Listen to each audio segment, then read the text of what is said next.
School में college में हमको हिजाब पहन के जाना है। मेरा कोई आपत्ति नहीं है, आप जो भी पहने, लेकिन आप अगर स्कूल में कॉलेज में हिजाब पहन के जाते हैं तो कल हिंदू भाई लोग बोलेगा हम भी कोई ड्रेस पहन के जाएगा, कोई कल क्रिश्चियन लोग बोलेगा हम भी कोई ड्रेस पहन के जाएगा। अरे भाई, कॉलेज और स्कूल पढ़ने के लिए होता है, वो फैशन शो के लिए नहीं होता है कि आप जाके फैशन शो शुरू कर दो। ये बात नहीं होता है। ये बात आपका मन में रहना चाहिए कि मुसलमान बच्चियों को भी पढ़ने का अधिकार है, उनको भी डॉक्टर बनना चाहिए, उनको भी इंजीनियर बनना चाहिए। कहां आप उनको हिजाब का चक्कर में फंसा रहा है। तो हिजाब आप पहनो, आपका घर में पहनो, जहां भी पहनो, लेकिन जब कॉलेज और स्कूल में आप जाते हो तब स्कूल कॉलेज का यूनिफॉर्म पहनो। वो यूनिफॉर्म से आपका बीच में समानता आएगा, आपका बीच में इक्वालिटी आएगा, एक दूसरे का बीच में प्यार और मोहब्बत होगा, आप आगे जा सकेगा। लेकिन कांग्रेस बोल रहे नहीं नहीं, मुसलमान बेटियों को डॉक्टर नहीं बनना चाहिए, इंजीनियर नहीं बनना चाहिए, उनको हिजाब पहनना चाहिए और कुछ नहीं करना चाहिए। ऐसे कांग्रेस का राजनीति है। हरीश रावत जी यहाँ में बोला कि मुस्लिम यूनिवर्सिटी होना चाहिए। अरे बाबा, मुस्लिम यूनिवर्सिटी में पास करने के बाद वो लोग को क्या रिलायंस में नौकरी मिलेगा, उनको क्या अदानी में नौकरी मिलेगा, उनको क्या टाटा में नौकरी मिलेगा। अरे हरीश रावत जी, आप बोला है महाभारत में भीष्म जो है मैं वो भी हूँ। अरे महाभारत का भीष्म कौरव में था, लेकिन उनका मन पांडव का साथ है, पांडव का साथ था। आज आपने वोट का लालच में इतना तक गिर गया। क्यों आप हिंदू है, क्यों नहीं बोलते हम एक हिंदू यूनिवर्सिटी करेगा यहाँ में? वो तो आप नहीं बोलेगा, हम चाहते भी नहीं हूं।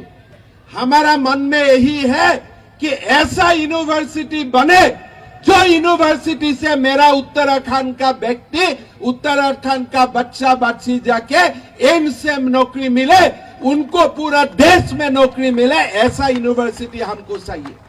भाई, कोई कैंडिडेट खड़ा हुआ है, आप इसको मनाओ कि आप चेयरमैन दूंगा, अब मैं सरकार बनेगा। सरकार तो उत्तराखंड में कांग्रेस का नहीं बनेगा, कोई चंद्र ग्रह में बनेगा, कोई मून में बनेगा, अलग बात है, लेकिन कम से कम उसको मनाना है। इतना जाके मनाओ कि भाई आपको सरकार आने से अध्यक्ष पद दे दूंगा, उपाध्यक्ष पद दे दूंगा, लेकिन आप जाके बोलता है कि भाई नहीं नहीं, सरकार आने से आपको मैं मुस्लिम यूनिवर्सिटी दे दूंगा। पर ये कौन सा सेकुलरिज्म है, ये कौन सा धर्मनिरपेक्षता है? तो मेरा असम में सरकार आया, मैंने एक कानून बनाया कि कोई मंदिर का 5 किलोमीटर तक गोमांस का कोई व्यवसाय हो नहीं सकेगा। मैंने कानून बनाया। तो कांग्रेस वाला लोग असेंबली में बोला आप क्यों कानून बनाया, हम इसको विरोध करता है। मैं बोला ज्यादा विरोध मत करो, 10 किलोमीटर कर दूंगा, 5 किलोमीटर को 10 किलोमीटर कर दूंगा। आप देखिए, मुसलमान लोग आपत्ति नहीं करता है। कौन आपत्ति करता है? कांग्रेस का लोग आपत्ति करता है। इसलिए कांग्रेस तुष्टीकरण का राजनीति कांग्रेस का डीएनए बन चुका है। अरे भाई, आप क्या नमाज का दिन में ऑफिस बंद होगा? ये क्या आप क्या बनाना चाहते हैं? एक जिन्ना तो देश को टुकड़ा टुकड़ा करके लेके गया है, और आप क्या, आपका जिन्ना का भूत घुस गया है क्या? ये देश को आप दोबारा टुकड़ा टुकड़ा करना चाहते हैं क्या? आज अभी देखो, राहुल गांधी 2 दिन से पीछे पड़ा है कि इंडिया देश नहीं है, इंडिया एक यूनियन ऑफ स्टेट्स है। अरे भाई, ये क्या बास का यूनियन है? ये क्या स्टूडेंट्स यूनियन है? ये क्या कल्चरल यूनियन है? देश एक जीवित आत्मा होता है, देश ऐसा बात नहीं है, देश यूनियन नहीं होता है। आज राहुल गांधी का ऐसा हालत हो गया कि वो बोलता है हमारा देश एक यूनियन ऑफ स्टेट है, उत्तराखंड और असम मिल के भारत बनाया है। नहीं, भारत हमारा आत्मा है। 5000 साल का पहले से ही हम भारतीय है, और भारतीय मरते दम तक हम भारतीय रहेगा।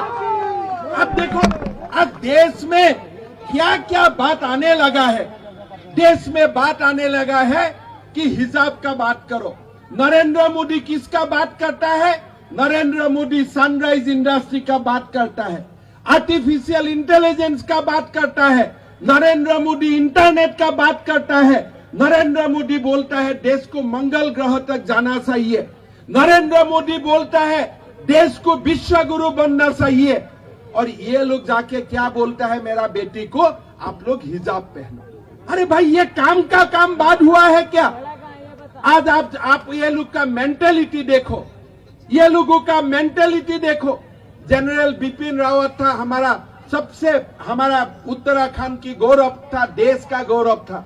उनका नेतृत्व में भारत ने पाकिस्तान में सर्जिकल स्ट्राइक किया। राहुल गांधी क्या बोला? भाई प्रूफ दो, प्रमाण दो।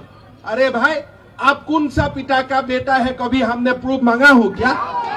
हमने कोई प्रूफ मांगा हो क्या? अरे मेरा सैनिक बल से, मेरा आर्मी से आपका प्रूफ मानने का आपको क्या अधिकार है? मेरा अगर आर्मी बोल दिया कि हमने पाकिस्तान में बम फूटाया तो फूटाया, उसमें क्या डिस्प्यूट है? उसमें दोबारा क्या बोलने का है? क्या आपका बिपिन रावत पर विश्वास नहीं है? आपका मेरा उत्तराखंड का जो बेटा आर्मी में नौकरी करता है उनका ऊपर आपका क्या विश्वास नहीं है? जब वो बोल दिया कि हमने स्ट्राइक किया, सर्जिकल स्ट्राइक किया, हमने एयर स्ट्राइक किया, तब किया, और उसमें आपको क्यों प्रूफ चाहिए? मैंने कभी प्रूफ मांगा हो क्या? क्या आप सचमुच राजीव गांधी का बेटा है कि नहीं? मैंने कभी प्रूफ मांगा हो क्या आपसे? तो ऐसा आप सैनिकों का अपमान मत करो। देश बहुत ऊपर का चीज होता है, देश ऐसा नहीं होता है। लोग देश के लिए मरते हैं, लोग देश के लिए जीते हैं, लोग व्यक्ति के लिए नहीं जीते हैं। लोग बोलता है मेरे से देश ऊपर है, लोग बोलता है परिवार मुझसे ऊपर है, लोग बोलता है जननी जन्मभूमि स्वर्गादपि गरीयसी। वो जननी को आप क्वेश्चन करेगा, वो जननी को आप सवाल करेगा। जब आप देखो आज वो लोग नरेंद्र मोदी को बोलता है मोदी क्या किया? अरे अमेरिका ने वैक्सीन बनाया, रशिया ने वैक्सीन बनाया, साथ साथ में भारत में भी वैक्सीन बनाया। और जब भारत ने वैक्सीन बनाया और कांग्रेस लोग पूछता है इसका प्रूफ क्या है? बेटा जब अमेरिका ने वैक्सीन बनाया, आप अमेरिका में जाके पूछा क्या इसका प्रूफ क्या है? जब भारत कुछ बनाता है आपको प्रूफ चाहिए, और पाकिस्तान जब कुछ बनाता है बोलता है नहीं नहीं बहुत अच्छा किया, बहुत अच्छा चीज आपने बनाया। चाइना ने कुछ बनाया और बहुत अच्छा किया। अभी राहुल गांधी बोलता है अरे चाइना आगे बढ़ रहा है, चाइना आगे बढ़ रहा है। आप चाइना का फ्री एडवर्टाइज क्यों कर रहे हैं? आप चाइना का फ्री एडवर्टाइज क्यों करते हो? आप बोलो भारत का सेना आगे गया है, ऐसे बोलो तो अब देश में पता चलेगा कि आप भारतीय हो। आज राहुल गांधी हो, हरीश रावत हो, आप एकदम मिस्टेक मत कीजिए। ये लोग कोई भारत के लिए, उत्तर प्रदेश का, उत्तराखंड का कल्याण के लिए नहीं है। ये लोग तुष्टीकरण के लिए है, अपना परिवार के लिए वो लोग जीता है, वो लोग अपना परिवार के लिए मरता है। लेकिन नरेंद्र मोदी जैसा नेता जो कभी कभी पैदा होता है वो देश के लिए जीता है। मोदी जिंदाबाद। भाई और बहनों, बहुत समय का बाद देश को मोदी जैसा नेता मिला है। आज देश को मोदी जैसा नेता मिला है, ये हमारा देश का भाग्य था।